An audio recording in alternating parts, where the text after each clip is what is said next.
Hello बच्चों, कैसे हैं आप सब लोग। आशा करता हूं आप सभी स्टूडेंट्स बहुत अच्छे होंगे और अपने घर पर स्टडी भी कर रहे होंगे। तो मैं हूं बच्चों Tanveer sir, Adarsh mission high school से। Welcome to my channel study with Tanveer sir.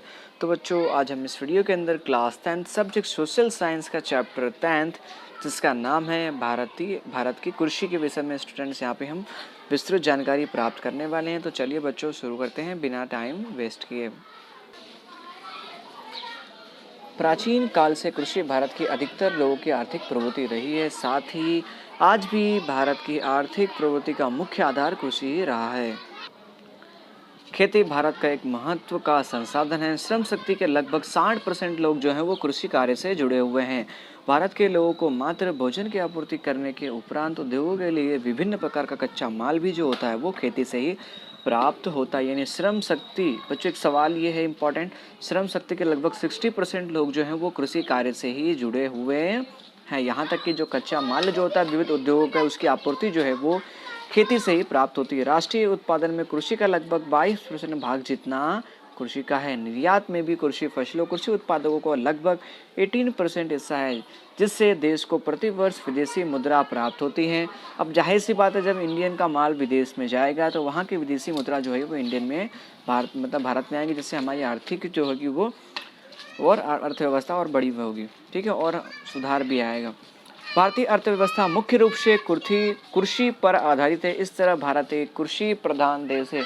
तो बच्चों सवाल ये भी पूछा जाता है, भारत एक खाली जगह प्रधान देश है, तो कृषि प्रधान देश है। उपजाऊ मैदान, 12 महीने फसल ली जा सके ऐसी अनुकूल जलवायु, सिंचाई, कुशल एवं मेहनती किसान आदि के कारण भारत के अधिकांश क्षेत्रों में 2 या उससे अधिक फसलों का उत्पादन किया जा सकता है। इसके बावजूद भारत में कृषि के क्षेत्र का पूरा विकास नहीं किया जा सका है। भारतीय किसान अधिकांशतः गरीब एवं निरक्षर हैं। साथ ही सिंचाई की कम सुविधा, अनियमित अनिश्चित वर्षा, अधिक जनसंख्या, बड़े परिवार, छोटे आकार की खेती, प्रयोगशीलता की प्रति उदासीन रुख, रासायनिक खादों, उन्नत बीज, आधुनिक यंत्र, वैज्ञानिक कृषि प्रक्रिया का कम उपयोग, शिक्षित वर्ग का कृषि में ना जुड़ना, समाज में कृषि का नीचा माना जाने वाला स्थल आदि के कारण वैश्विक उत्पादन के समक्ष भारत में उत्पादन तुलनात्मक रूप से कम है।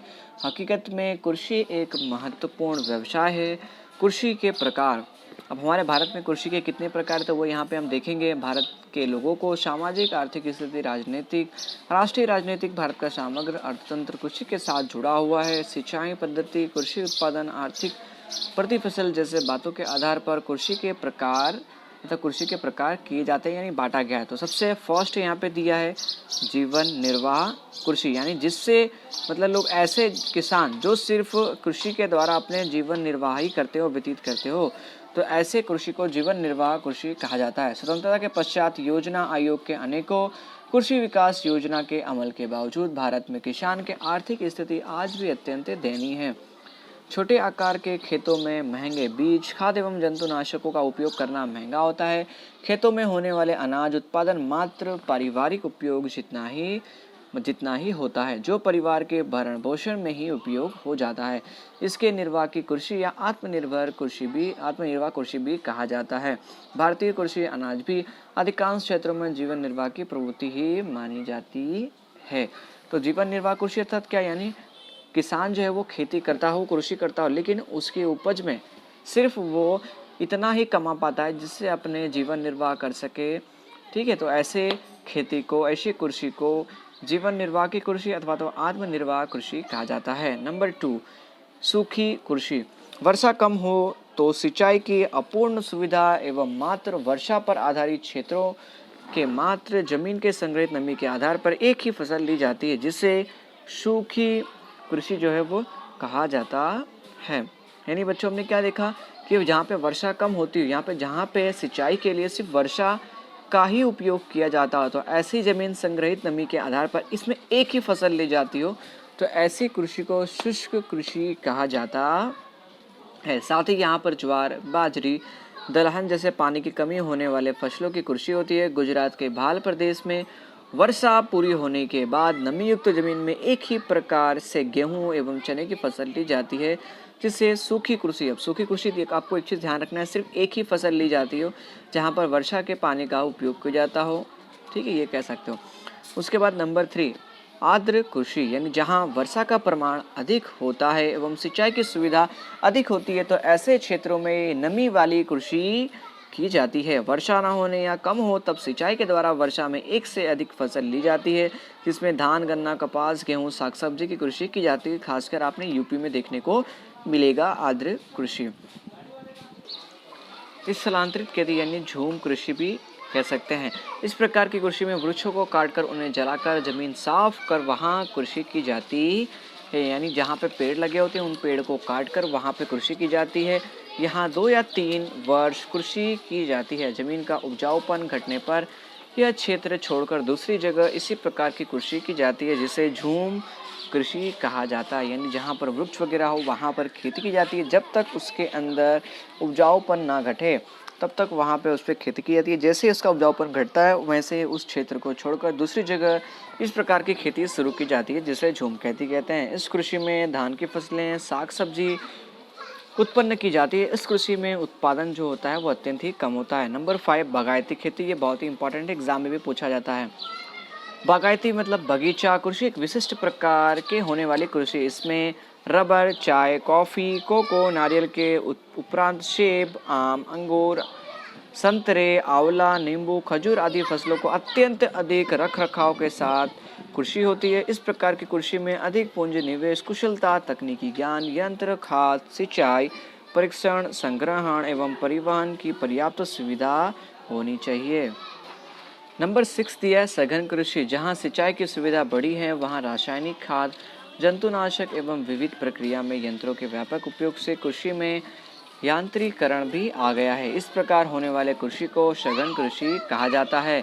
इस प्रकार कृषि में नकदी फसलों का उत्पादन अधिक होता है। यहाँ प्रति हेक्टेयर उत्पादन में खूब वृद्धि होती है एवं इस प्रकार की कृषि के अंतर्गत उत्पादन विस्तार लगातार बढ़ रहा है। इस कृषि में आर्थिक प्रतिफल को महत्व दिया जाता है, इसलिए इसे व्यापारी कृषि भी कहा जाता है। अगला टॉपिक बच्चों में दिया है कुछ कृषि पद्धतियाँ। भारत में सजीव कृषि, टिकाऊ कृषि, मिश्र कृषि आदि प्रकार की कृषियाँ जो है वो क्या है प्रचलित है। इन 3 प्रकार की कृषियाँ जो है भारत में प्रचलित है। पहला सजीव कृषि, दूसरा टिकाऊ, तीसरा मिश्र कृषि ये प्रचलित हैं। अब पहला पढ़ते हैं सजीव कृषि क्या है। जिस तरह से जंतुनाशकों एवं रासायनिक खादों का उपयोग हो रहा है, इससे रासायनों के हानिकारक प्रभाव धीरे धीरे दिखने लगे हैं। अनाज, साग सब्जी फसलों में रासायनिक एवं जंतुनाशकों की उपस्थिति के कारण लोगों के स्वास्थ्य पर इसका विपरीत प्रभाव यानी साइड इफेक्ट हो रहा है। पर्यावरण पर भी इसका नुकसान दिखाई दे रहा है। जमीन की उपजाऊपनता जो है वो घटती जा रही है। साथ ही जमीन की उत्पादकता एवं उत्पादन घटते जा रहे हैं, जिसके कारण लंबे समय के बाद इस जमीन में से फसल का उत्पादन एवं गुणवत्ता जो है वो घट गई है। सजीव कृषि अर्थात कृषि ऐसी पद्धति जिसमें यूरिया एवं अन्य प्रकार की रासायनिक खादों एवं जंतुनाशकों का उपयोग नहीं किया जाता है। मतलब यहाँ पे सजीव कृषि अर्थात क्या मतलब ऐसी पद्धति जिसमें यूरिया एवं अन्य प्रकार के रासायनिक खादों या जंतुनाशक खादों का उपयोग नहीं किया जाता हो।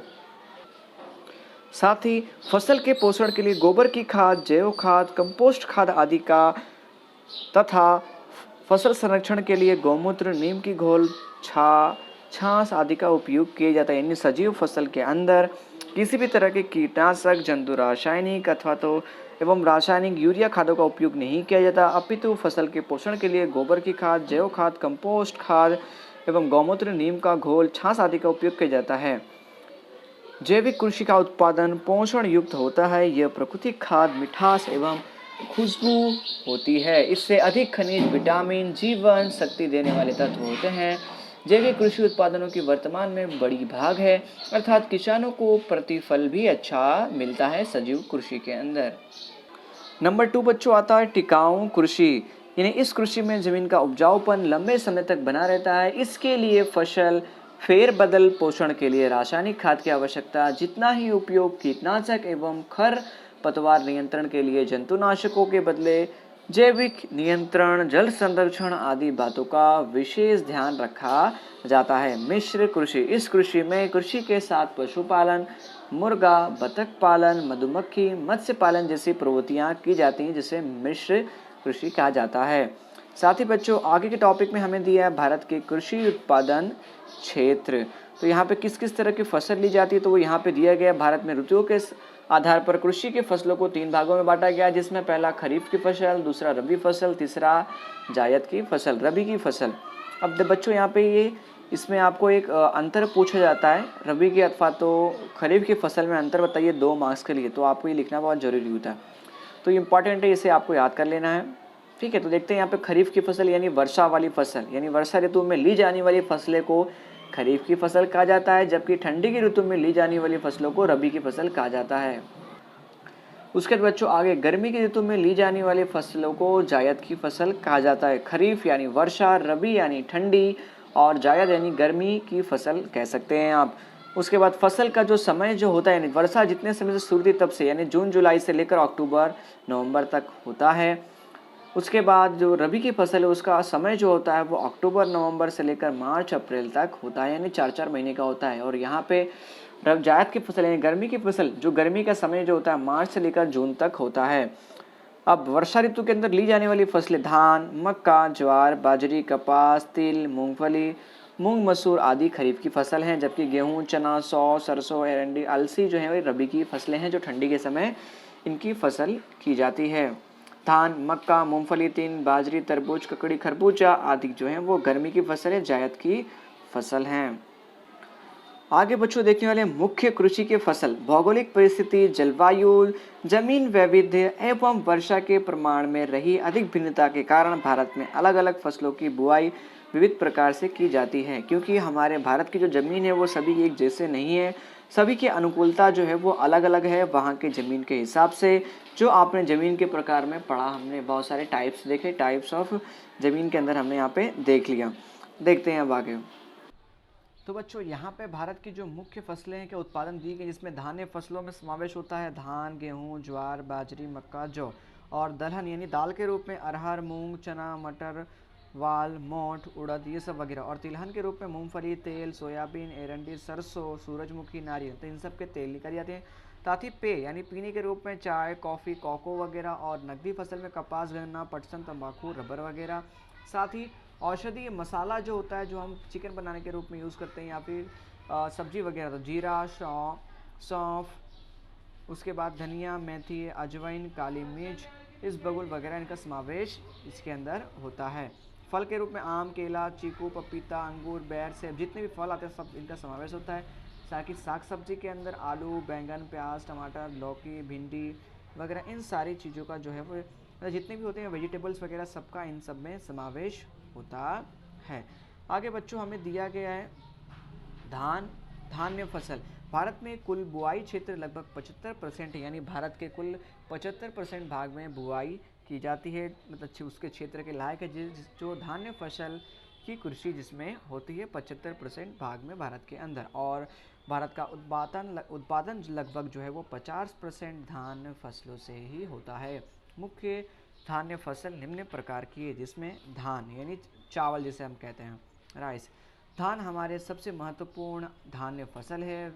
विश्व के अधिकांश जनसंख्या एवं भारत के लगभग आधी जनसंख्या भोजन में चावल का ही उपयोग करती है। धान्य उष्णकटिबंधीय फसल है। अधिक उत्पादन के लिए गर्म एवं नमी युक्त जलवायु, न्यूनतम जो तापमान जो है वो 20 डिग्री सेल्सियस से कम, और नदियों के कांप की उपजाऊ जमीन एवं 100 सेंटीमीटर या उससे अधिक वर्षा आवश्यक है। कम वर्षा वाले क्षेत्र पंजाब, हरियाणा एवं उत्तर प्रदेश की सिंचाई से यह फसल ली जाती है। धान की कृषि में मानव श्रम जो है वो अधिक आवश्यक रहती है। पश्चिम बंगाल, तमिलनाडु, आंध्र प्रदेश, बिहार, ओडिशा इसके मुख्य उत्पादन के राज्य, यानी जहाँ पर चावल अधिक मात्रा में होता है।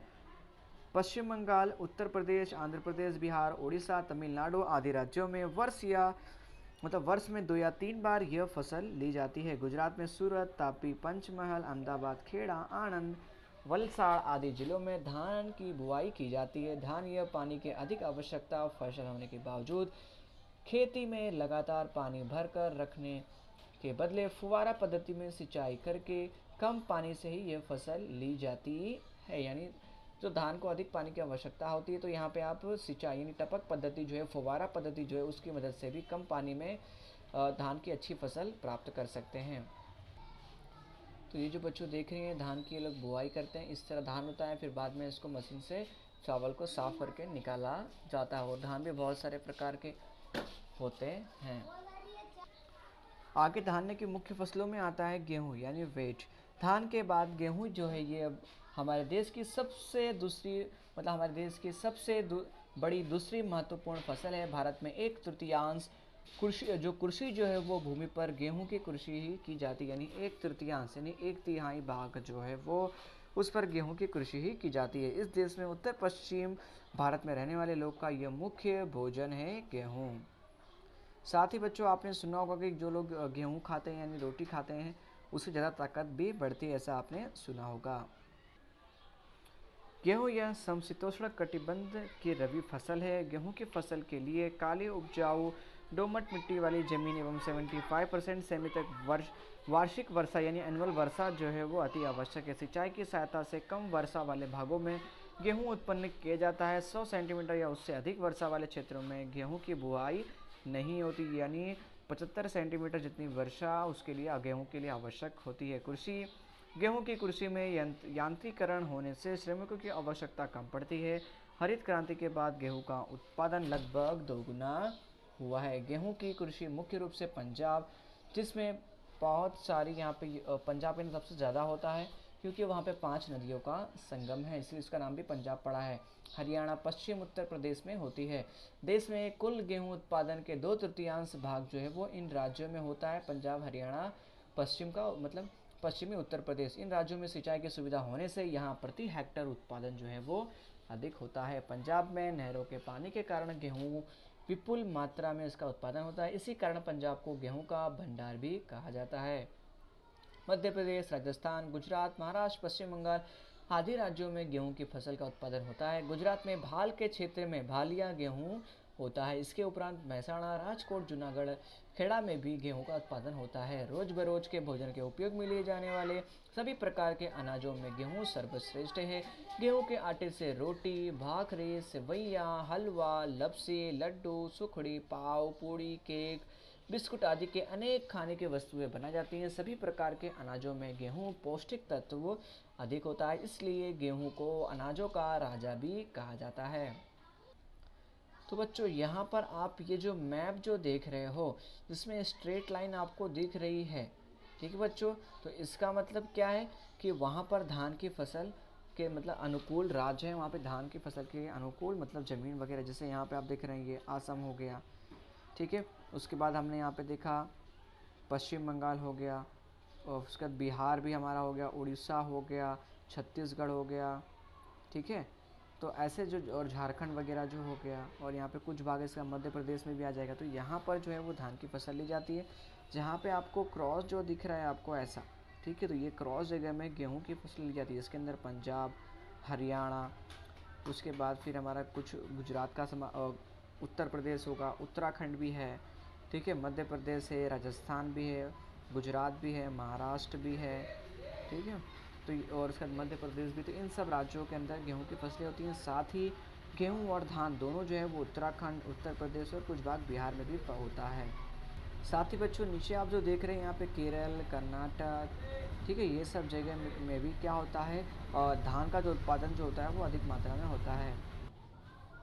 ज्वार, बाजरा, मक्का एवं जौ भी भारत में उत्पादित किए जाने वाले मुख्य मोटे अनाज के क्या हैं, धन्य हैं, जिसमें पहला दिया है ज्वार। गेहूं एवं धान के बाद ज्वार भारत में सबसे अधिक उत्पादन होने वाला धान्य है, यानी सबसे ज़्यादा भारत में होता है धान, दूसरे नंबर पे गेहूं और तीसरे नंबर पे जो है वो ज्वार सबसे अधिक उत्पादन होने वाला धान्य है। दक्षिण के पठारी प्रदेश में शुष्क एवं कम वर्षा वाले विस्तारों में इस फसल की बड़े पैमाने पर बुवाई होती है। ज्वार खरीफ एवं रबी की फसल है। इसमें 25 डिग्री से लेकर 30 डिग्री तक तापमान, 50 सेमी वर्षा, काली एवं दोमट मिट्टी की जमीन जो है वो अनुकूल मानी जाती है ज्वार के लिए। महाराष्ट्र, कर्नाटक, आंध्र प्रदेश, तमिलनाडु, गुजरात आदि राज्यों में इसका उत्पादन जो है वो अधिक होता है। गुजरात में सबसे अधिक बुवाई सूरत एवं तापी जिले के अंदर ज्वार की होती है। साथ ही यहाँ पे ज्वार की रोटी भी गुजरात के अंदर खाना लोग बहुत पसंद करते हैं। ज्वार हरे पशु चारे के रूप में विशेष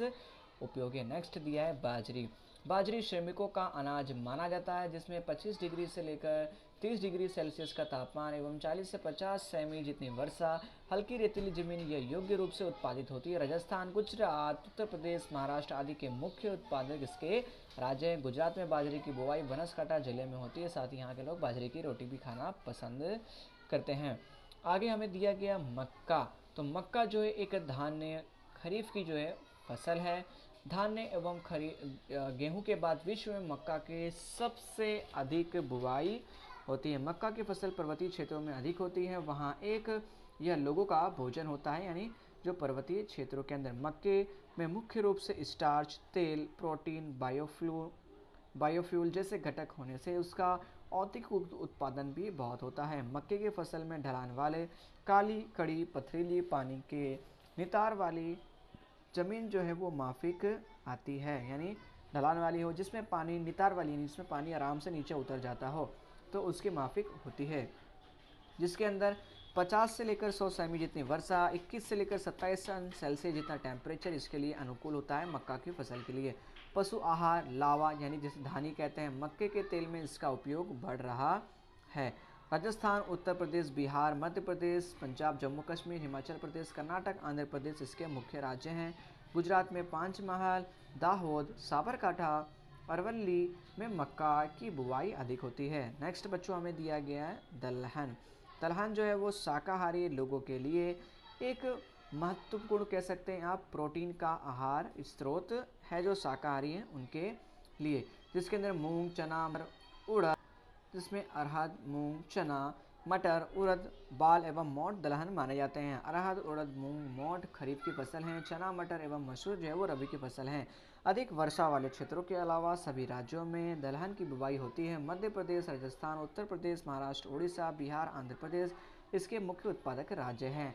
गुजरात में अरहर, वडोदरा जिले में मूंग, मोठ, कच्छ एवं उड़द के पाटन जिले में सर्वाधिक बुवाई की जाती है दलहन की, यानी कि इसकी अरहर जो है वो अरहर की दाल की, जो बहुत ही पसंद है लोगों को। दलहन की फसलों के दौरान नाइट्रोजन का जमीन जो होता है वो पुनः स्थापन होता है। इससे धान्य फसलों के साथ उसके बाद जमीन का उपजाऊपन बनाए रखने के लिए फसल के इंटरक्रॉप यानी अंतरण के रूप से बुआई की जाती है। और कुछ हमें इंपॉर्टेंट यहाँ पे दिया है जो हमारे जानने के लिए इंपॉर्टेंट है, उसे बच्चों हम पढ़ लेते हैं। देखते हैं क्या दिया है। गुजरात में बोई जाने वाली तृण धान्य फसलें में रागी मुख्य स्थान रखती है। तो रागी एक फसल है। रागी पर्वतीय क्षेत्रों में रहने वाले आदिवासियों का मुख्य भोजन है। गुजरात एवं समग्र देश में बोई जाने वाले विविध ऋण एवं धान्य फसलों में रागी का प्रति हेक्टेयर उत्पादन क्षमता सबसे अधिक है। रागी को अंग्रेजी में फिंगर मिलेट या अफ्रीकन मिलेट एवं गुजरात में वाटका के नाम से भी पहचाना जाता है। रागी पोषक तत्वों में भरपूर तृणधान्य है। इसके दानों में प्रोटीन, खनिज एवं तत्व विटामिन का विशेष प्रमाण पाया जाता है। रागी में वसा की मात्रा अधिक होने से मधुमेह एवं हृदय रोगियों के लिए अत्यंत लाभदायक है। रागी में कैल्शियम, आयरन का प्रमाण अन्य फसलों से विशेष होने से इसका उपयोग कुपोषण दूर करने एवं बेबी फूड बनाने में होता है। रागी उत्पन्न करते आदिवासी किसान आटे में से रोटी बनाकर खाते हैं। इसके सिवाय इनमें से बिस्कुट, चॉकलेट, टोस्ट, नान खटाई, वेफर, पापड़ी, सुदृश खाद जैसे अलग अलग चीज़ें जो हैं वो बनाई जाती है रागी में से। अगला बच्चों दिया गया तिलहन यानी ऑयल सीड, मूंगफली, तेल, सोयाबीन, एरंडी, सरसों, सूरजमुखी, अलसी आदि तिलहन माने जाते हैं। यानी तेल वाली फसलें। भारतीय भोजन में तेल महत्वपूर्ण स्थान रखता है। तेल में से खाद्य तेल के उपरांत दाने में से तेल निकालकर लेने के बाद बचने वाले जो खली जो पशुओं के भोज्य आहार एवं सेंद्रीय खाद के रूप में उपयोग ली जाती है। जो आपने देखा होगा गाँव में सरसों की फसल ली जाती है, उसको फिर सरसों को पेरे हो जाता है, उसके बाद तेल निकलता है और उसका जो कचरा जो बचता है उस कचरे को जो निकलता है बाकी बचा हुआ चीज़ उसे गाय को उसमें भूसे मिलाकर खिलाया जाता है। आशा है आप सभी बच्चों को ये वीडियो जो है बहुत पसंद आया होगा। तो बच्चों अभी तक आपने हमारे चैनल को लाइक, सब्सक्राइब एंड शेयर नहीं किया है तो ज़रूर करें, ताकि मैं ऐसे ही आपको वीडियो बनाते रहूँ। तो बच्चों इसका आगे का जो पार्ट जो बाकी है वो हम इसके नेक्स्ट पार्ट 2 में देखने वाले हैं। पूरा चैप्टर तो बच्चों आपको कैसा लगा ये वीडियो मुझे कमेंट सेक्शन में कमेंट करके ज़रूर बताएं। मिलते हैं अगले वीडियो में, तब तक दीजिए तनवीर सर को इजाज़त। तब तक के लिए बच्चों जय हिंद जय भारत।